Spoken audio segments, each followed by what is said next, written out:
श्रोता प्रेमियों, मैं राम सागर शास्त्री आप लोगों के समक्ष एक प्रसंग रखने जा रहा हूं। फूहर के लक्षण। काची माची कचमची माछी मिलमादार, फूहर वाही सराहिए परसत टपके लार। परसत टपके लार झपटी लड़कई सोचावे, दो कुल पूछे हाथ दुहत्था सिर खजुआवे। मनहिक परसेदार करछुली चाटत आवे, कागिरधर कबीराय यह फूहर की धैना। काजर होए तो लगाए न लुखट से रग रही नैना।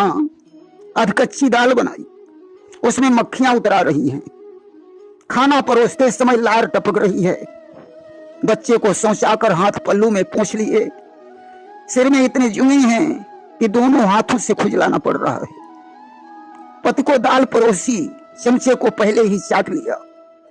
घर में काजल नहीं मिला तो जलती हुई लकड़ी को बुझाकर आंखों से रगड़ लिया। बस यही फूहर के लक्षण हैं। एक कवि ने लिखा कि कैसे सुधरी रामा, कैसे सुधरी, कैसे सुधरी, कि जिन घर फूहर हैं मेहरिया बहु घर कैसे सुधरी। आटा गूंदत सिर खजुआवे टपकत जावे लार। आटा गूंदत सिर खजुआवे टपकत जावे लार। झपट लड़कवा को सोचावे दे लौड़ियई मार। जिन घर फूहर हैं मेहरिया बहु घर कैसे सुधरी। जिनके घर में फूहर स्त्रियां हैं, भला उस घर का सुधार कैसे हो सकता है। आटा गूंद रही है, लार टपक रही है। लड़के को जल्दी बल्दी समझाया, लड़की के दो चार हाथ जड़ दिए और कि रोटी पवत जुआ को पकड़े दे पटा पे मार। रोटी पवत जुआ को पकड़े दे पटा पे मार। नाक छिनक चौका माफी कहीं टूट गिरत हैं बार। जिन घर फूहर हैं मेहरिया बहु घर कैसे सुधरी। रोटी बनाते समय जुआ को पकड़कर पटे पर मार दिया। दुनाला चल रहा है, नाक छिनक कर चौके में फेंक दी।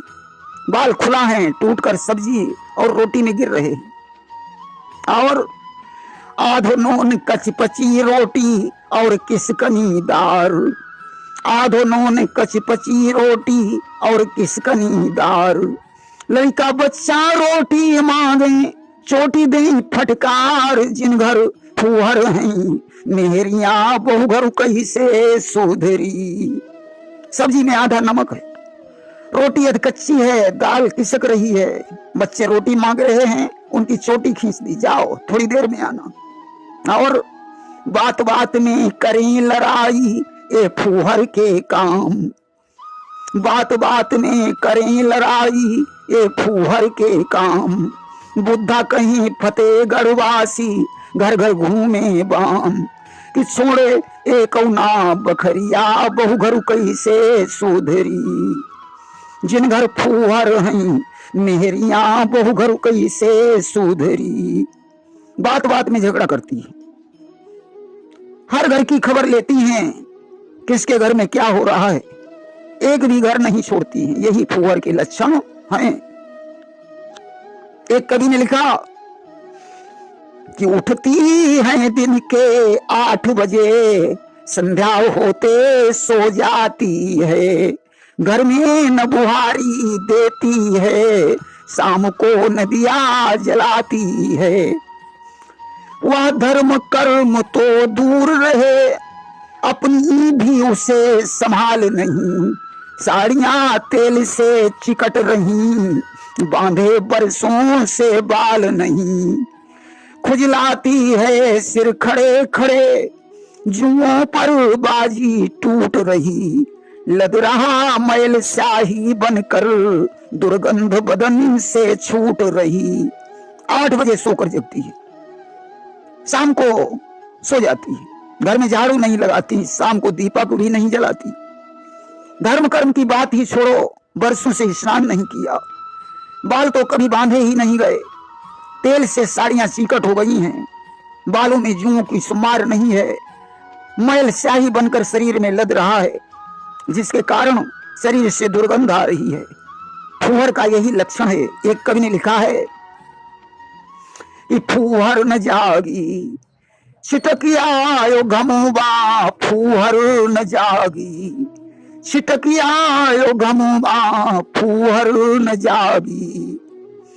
कि जब जागी तो मुंह लटकाए, जब जागी तो मुंह लटकाए, आग लगे घर को छुटे सारो कमवा, फूहर न जागी छिटकियायो घमुबा, फूहर न जागी।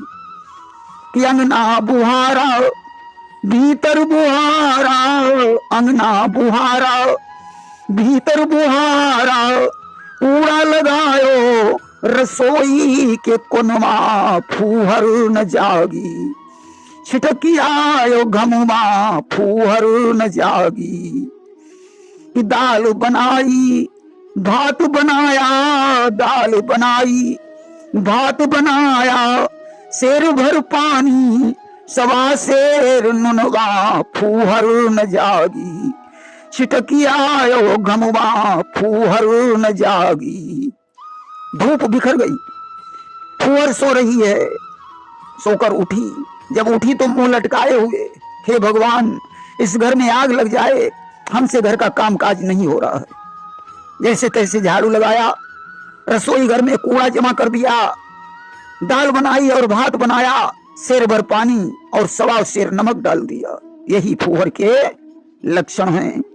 एक कवि ने लिखा कि दाल में हरद न मिर्च पड़ी, जाके साग में नून न रांधो फीको, पूड़ी पुआ को सेक न जाने, तेल से बूरो करई धरी घी को। मैले वासन जमी रही जूठन, फेरी न जानत दूध दही को, राम प्रताप कहें जासे राम बचावई, ऐसी लुगाई से क्वारई को। दाल में हल्दी मिर्च भी नहीं डाला, सब्जी में नमक डालना भूल गई, पूरी पकवान बनाना नहीं आता है, बर्तन साफ हो गए, आधी जूठन लगी हुई है, दूध दही को फेरना नहीं आता है। ऐसी स्त्री से तो क्वारा रहना ही भला है। और लिखा कि आवत ही गुर्राई पड़ई, और सांस ले जैसे नागिनी मानो, बेमतलब लड़कन को मारई, और सासु ननद से ठोकत फानो, दंत कराल मसाल से नैन, और बिखरे केस भयंकर बानो। राम प्रताप कहें जैसे राम बचावई, नारी नाही जाई नाहर जानो। आते ही गुर्राने लगे, नागिन की तरह सांस लेवे, बिना मतलब के बच्चों को पीट देवे, सास और ननद से झगड़ा करे, बड़े बड़े दांत और मसाल जैसी आंखें, चुड़ैल की तरह बिखरे केस। ऐसी स्त्री भला नाहर से क्या कम है। कि सास को देखे सिंघनी सी जमाई ले, और ससुर को देखे साड़ी सी मुंह बावती है, जेठ को देखे प्रेतनी सो दिखावे रूप, और दिवर को देखे डाकिनी सी डरावती है, ननद को देखे नागिनी सी फुंकार भरई, और पति को देखे खाऊ खाऊ कर धावती है। कात राम सागर दारी जा रहे पड़ोसी की, और कर्म केर फूटे घर ऐसी नारी आवती है। सास को देखकर सिंघनी के समान बन जावे, ससुर को देखकर साणनी बन जाए, जेठ को देखकर प्रीतनी के समान बन जाए, देवर को देखकर डायन बन जाए, ननद को देखकर नागिनी बन जाए, पति को देखकर खाओ खाओ करके दौड़े, पड़ोसी से रोज झगड़ा करे, किस्मत फूट जाने पर घर में ऐसी स्त्री आती है। एक कवि ने लिखा कि कैसे सुधरी रामा कैसे सुधरी, कैसे सुधरी कि जिन घर करकस हैं मेहरियां बहु घर कैसे सुधरी कि परई सवेरे उठई अवेरे दोपहर देई बुहारी और जब देखे बालम घर आए रोबन लगई अगारी हमरी लेनी ना खबरिया बहु घर कैसे सुधरी। जिनके घर में कर्कशा स्त्री है उस घर का सुधार कैसे हो सकता है। शाम को जल्दी सो जाती है, दोपहर को झाड़ू देती है। पति जब घर में लौटता है तो रोने लगती है।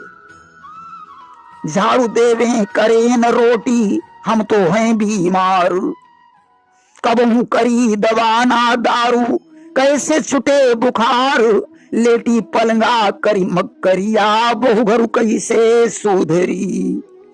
बीमारी का बहाना बनाकर पलंग पर लेटी है। घर में झाड़ू भी नहीं लगाई, मुझे 16 दिन से बुखार आ रहा है, तुम मेरे लिए दवाई भी नहीं लाए।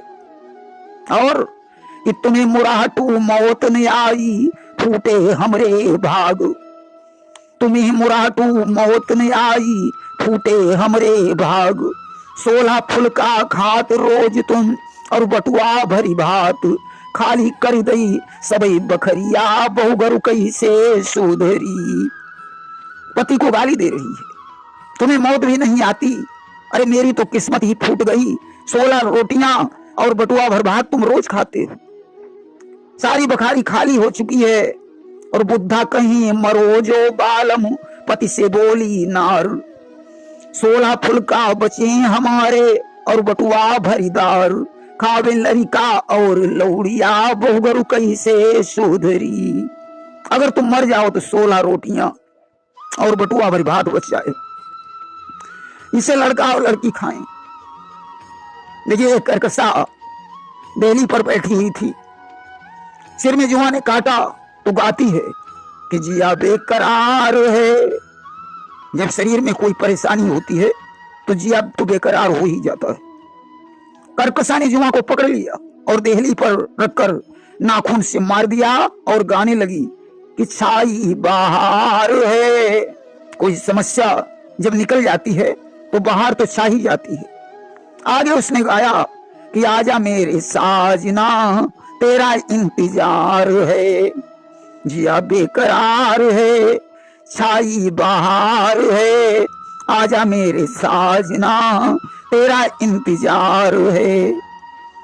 आजकल सास बहू का झगड़ा काफी मात्रा में फैला हुआ है। एक गाना पहले बड़ी तेजी से चल रहा था कि आंगना में कुइया राजा डूब के मरूंगी, आंगना में कुइया राजा डूब के मरूंगी। ससुरा बोल बोलेंगे तो कछु ना कहूंगी, ससुरा बोल बोलेंगे तो कछु ना कहूंगी। सासू जी बोल बोले, सासू जी बोल बोले चुटिया तान के लड़ूंगी, आंगना में कुइया राजा डूब के मरूंगी। इस गाने को सुनकर पतियों ने कुइया बंद करवा दी, हैंड पाइप लग गया, परंतु गाना खत्म नहीं हुआ। तर्ज बदल गई, नया गाना आ गया। जानते हो कौन सा? कि कोठे ऊपर कोठरी, कोठे ऊपर कोठरी मैं उस पर रेल चला दूंगी, कोठे ऊपर कोठरी मैं उस पर रेल चला दूंगी। जो मेरी सासुल प्यार करेगी सेवा और बढ़ा दूंगी, जो मेरी सासुल प्यार करेगी सेवा और बढ़ा दूंगी। जो मेरी सासुल लड़े लड़ाई, जो मेरी सासुल लड़े लड़ाई रोटिन को तरसा दूंगी। कोठे ऊपर कोठरी मैं उस पर रेल चला दूंगी, कोठे ऊपर कोठरी। कि गया राम और श्याम का अब जमाना, जो कलयुग में होती कहानी कहूंगा। पिता के लिए राम वन को सिधाए, लखन लाल तन पे फकीरी रमाए।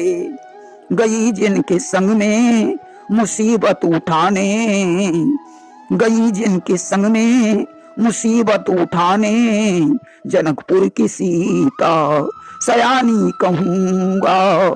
गया राम अरो श्याम का अब जमाना, जो कलयुग में होती कहानी कहूंगा। पहले जब पुत्री का विवाह होता था ना, तो माता पिता उसे नारी धर्म की शिक्षा देकर ससुराल भेजते थे कि सास ससुर गुरु सेवा करहु, और पति रुख देखी बचन अनुसरहु। और आज माता पिता कैसी शिक्षा देते हैं कि बेटी आ जाई के इतनों की जय, और चूल्हो उठाई अलग धरी ली जय। इस समय दशरथ के घर में चार चार बहुएं आई। उस समय महाराज दशरथ ने कौशल्या से कहा, हे कौशल्य, आज से तुम्हारे ऊपर बहुत बड़ी जिम्मेदारी आ गई है। ये पराई लड़कियां अपने घर में बहुएं बनकर आई हैं, इनकी उसी प्रकार से रक्षा करना जैसे आंखों की रक्षा करने के लिए पलकें तत्पर रहती हैं। कि परी लड़कीनी बधू घर आई, राखे हु नैन पुतरी की नाई। और कौशल्या ने रखा भी ऐसी था। जिस समय राम बन जा रहे थे, सीता ने कौशल्या से कहा, मां मेरे प्राण जीवन बन जा रहे हैं, मैं भी उनके साथ जाऊंगी। उस समय कौशल्या ने राम से कहा कि नैन पुतरी वो प्रीति बढ़ाई, और राखे हु प्राण जान की लाई। जिस सीता को मैंने नैन की पुतली के समान समझा, जिसने कभी कठोर जमीन पर अपना पांव नहीं रखा, कि पलंग पीठ तजी गोद हिंडोरा, और सियन दीन पग अवनी कठोरा। आज वही सीता तुम्हारे साथ जाना चाहती है। ईसोई सिय चलन चाहती अब साथा, अवाय सुका कहिए रघुनाथ। बेटा राम, उस सीता के लिए तुम्हारी क्या आज्ञा? राम ने कहा, जैसी मां की आज्ञा। सीता जी राम के साथ वन में गईं, राजमहल के सुखों को ठुकरा दिया। अगर आज का जमाना होता तो कोई स्त्री नहीं जाती। जनक जिस समय वन में गए, उन्होंने सीता से कहा, पुत्री तूने दोनों कुलों को पवित्र कर दिया। आज कोई ससुर होता तो यही कहता, वनवास तुम्हें मिला था, तुम मेरी पुत्री को वन में क्यों लाए? लक्ष्मण भी राम के साथ गए। अगर आज का कोई भाई होता तो स्त्री को छोड़कर जंगल में जाने का साहस नहीं करता। देखिए, पति को अगर भगवान का दर्जा दिया गया है तो पत्नी भी लक्ष्मी के समान है। पति अगर राम है तो पत्नी सीता है। पति की सेवा करना पत्नी का परम कर्तव्य है।